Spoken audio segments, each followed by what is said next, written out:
प्रकार से जो इनको पढ़ना चाहिए, अपने पेपर देने चाहिए, या कभी ये यहाँ पर धरने देते, कभी वहाँ धरने देते, कभी यहाँ धरने देते हैं। पूरे देश के एग्जाम सिस्टम का टोटल सत्यानाश हुआ पड़ा है और हर जगह पर जा करके जो ये बातें कही जा चुकी हैं, लेकिन सरकार और नेताओं का ध्यान इस पर नहीं है। तो आज हम दिल्ली के रामलीला ग्राउंड में आए हैं। जैसा कि आपको पता है कि रामलीला ग्राउंड में यहाँ पे बहुत बड़े बड़े आंदोलन होते हैं और एक ऐसा ही आंदोलन जो आज चल रहा है, जो हमारे देश के जो भविष्य होते हैं यानी स्टूडेंट, उनके लिए आज हरियाणा से ऐसे टीचर आए हैं जो ICS संस्थान के फाउंडर हैं। आज वो हमसे बात करेंगे कि जो एग्ज़ामों में खामियां आ रही हैं उसको किस प्रकार से सही किया जाए और ताकि भविष्य में जो ऐसे बच्चे हैं वो इस एग्ज़ाम को सरलता से दे सके। सर क्या कहेंगे आप, जो इस प्रकार की खामियां आ रही है, सिस्टम भी हैंग हो जा रहे हैं? बेरोजगारी की मार की बार मोदी सरकार 11 साल हो गए, बेरोजगारी की मार बहुत ज़्यादा बढ़ गई। ये बेरोजगार है जो बहुत ज़्यादा चाह रहे हैं। सर हमें ऐसे भी विद्यार्थी मिले RRC के जिन्होंने 6 साल पहले अपना एग्ज़ाम निकाल लिया, मेडिकल करवा लिया, सब कुछ करवा लिया, ज्वाइनिंग लेटर। इसमें क्या होता है, जैसे जो है 1000 लोग लेने हैं तो 1000 लोगों में जो है 2000 को टोटल फाइनल करते हैं, 1000 को नहीं मिलता वो, तो उनको तो दूसरी जगह पर जाके ज्वाइनिंग करनी चाहिए।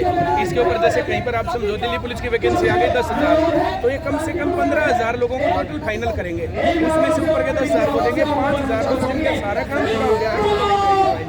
ये तो ये होता है इसके अंदर। नहीं डिले नहीं, देखो आप समझो जैसे 100 आदमी लगाने हैं तो ये 150 आदमी को फाइनल करेंगे, 150 को कहेंगे तुम्हारा सब कुछ हो गया, लेकिन ज्वाइन करवाएंगे 100-50 तो ऐसे ही रह जाने वाले होते हैं। वो हर एक एग्जाम में होता है। ऐसा क्यों करते हैं?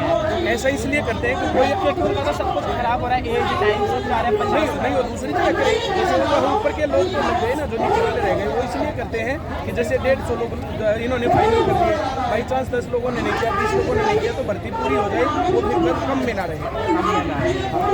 वो तो सिस्टम सही है। क्या सही होना चाहिए? मांग ये है कि जो है पेपर जो है हर साल कैलेंडर से फॉर्म निकले, पेपर हो टाइम पर, और जो पेपर होता है तो उसमें जो ये लीक और ये गड़बड़ियाँ, पेपर जो है हैक, पूरा लैब खरीदा जाना, तो ये सब नहीं होना चाहिए। मांग ये है फेयर सिलेक्शन होना चाहिए और टाइम पर रिक्रूटमेंट होना चाहिए। सही हो सकता है? उम्मीद क्यों नहीं है? हम लोगों ने लड़ाई करी, हम लोगों ने HSSC का टोटल सिस्टम सही किया। हरियाणा में इतना बुरा हाल था, जंगल राज था, लेकिन जो ना हम लोग जो ऐसे नहीं बैठे धरने पर, वही भूख हड़ताल पर, इस पर ऐसे नहीं बैठे। हम लोगों ने क्रमिक जो है वो किया। जैसे फिर कुछ गड़बड़ हुई तो हमने फिर जो एक दिन का, फिर एक दिन का, फिर एक दिन का, वो एक एक दिन करके पूरी जनता में ऐसी जागरूकता आ गई कि नेताओं को मजबूरी में करना पड़ा। बिना पर्ची बिना खर्ची जो ये सिस्टम चलता है हरियाणा के अंदर, वही सिस्टम पूरे देश में होना चाहिए, लेकिन उसके लिए प्रॉपर तरीके की प्लानिंग होनी चाहिए। बिना प्लानिंग, बिना रणनीति कैसे लड़ाई जीतेंगे? यहाँ पर ये दिक्कत दिख रही है। तो मुझे कोई लीडर नहीं दिख रहा। जो लोग जो आए थे, बहुत सारे लोग चले गए हैं। पॉलिटिकल लीडर तो यहाँ पर तो आ ही नहीं सकते, उनको तो पकड़ के पीटेंगे सब लोग। पॉलिटिकल लीडर्स के कारण ही तो दिक्कत है, लेकिन जो टीचर हैं जो इसको लीड कर रहे हैं, उनके पास भी प्रॉपर रणनीति नहीं है, उसलिए दिक्कत है। पूरे दिन से कैसी रणनीति होनी चाहिए? देखो ये बच्चे हैं, अब ये बच्चा ये अपने घर से एक दिन तो आ जाएगा, 2 दिन आ जाएगा, ये पूरी उम्र यहाँ कैसे बैठेगा? 6 महीने 1 साल किसानों की तरह कैसे बैठेगा? तो ये लड़का एक दिन आ जाएगा, ये लड़का एक दिन आ जाएगा, यहाँ पर 1 महीना कैसे बैठेगा? इसका कहाँ से आएगा? करना क्या चाहिए? महीने वाइज, जैसे 2 महीने वाइज जहाँ गड़बड़ है ना, तो सांकेतिक प्रदर्शन, फिर सांकेतिक प्रदर्शन, फिर सांकेतिक प्रदर्शन, ऐसा होना चाहिए। हरियाणा में हम लोगों ने इस प्रकार से पूरे हरियाणा में किया और पूरे हरियाणा के अंदर जो पूरा सिस्टम सही है। अब यहाँ पर SSC में भी उसी तरीके से करना पड़ेगा। यहाँ आकर के तंबू गाड़ के भाई जब तक ये सही नहीं होगा तब तक हम यहीं बैठेंगे, आमरण अनशन करेंगे, तो ऐसा होने वाला नहीं है। सरकार के ऊपर इतने 2-3 हज़ार बच्चों से क्या फर्क पड़ेगा? ऐसे रामलीला यहाँ पर हर साल होती है, यहाँ पर तो इसका डबल हो जाएगा, तब क्या फर्क पड़ेगा? बाबा रामदेव यहाँ आया, क्या फर्क पड़ा सरकार के ऊपर? अन्ना हजारे यहाँ पर आए तो सरकार के ऊपर क्या फर्क पड़ा? क्या बदला?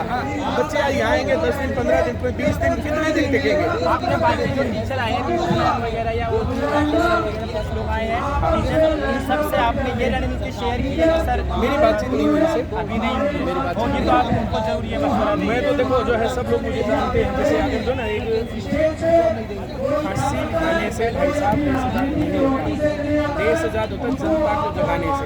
भगत सिंह का ये लेख उसी की राइटिंग में लिखा हुआ है। भगत सिंह ने कहा था सबसे बड़ी गलती क्या हुई, हमने लोगों को नहीं जगाया, खुद हीरो बन गए। अब यहाँ पर गोली खा करके हीरो बनना बहुत आसान काम है, बहुत आसान काम है। हर आदमी को मरना 2 साल 10-5 साल आगे पीछे मरना ही है, गोली खा के मर गए तो देश के हीरो। लेकिन उससे सिस्टम कैसे बदलेगा? सिस्टम कैसे बदलेगा?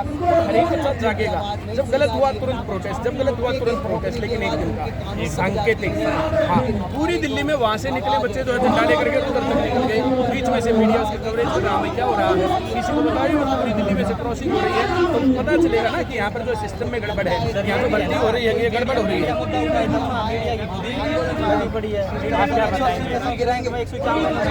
भाई साहब वो भाई साहब सरकार जो ना सरकार, तुम बात को इतनी हल्के में मत लो। मीडिया को तो रोका जाता है भाई साहब, ये नहीं करना ये करना है, मीडिया से नहीं होने वाला। ये युवा उठाएंगे इस आवाज़ को, उस आवाज़ को उठाने में यहाँ पर भूख हड़ताल पर बैठ करके कितने दिन तक और कितने बच्चे बैठेंगे। ठीक है सर, हम बच्चे उठाएंगे सब जवाब और हाँ। जो है तो मीडिया कम से कम उसको दिखाए तो सही, सरकार मीडिया जो भाई साहब जिनको बोटी खानी है वो कैसे दिखाएगा? मेन बात यही है सर, वही बात है, जो हमारी बात ही नहीं पहुंच पाई। नहीं पहुंचती है, उनको पता है, उनको पता है कि गड़बड़ है, लेकिन उसको क्यों ठीक करेंगे? वो गड़बड़ करके ही तो पैसे कमा रहे हैं। यही है बात है, इनका फिर तो देश उसका कुछ होना ही नहीं है। अब देखा आपने किस तरीके से हमारे पास हरियाणा से जो सर आए हैं, उन्होंने जो रणनीति बनाई कि इस तरीके से धरना देना चाहिए और इस तरीके से प्रदर्शन करना चाहिए सिस्टम के अकॉर्डिंग। तो आइए हम कुछ ऐसे ही लोगों से ही बात कर लेते हैं जो इस आंदोलन को किस तरीके से चलाएंगे। धन्यवाद। भारत न्यूज़ लाइव से जुड़ने के लिए इसे लाइक, सब्सक्राइब और बेल आइकन दबाएं।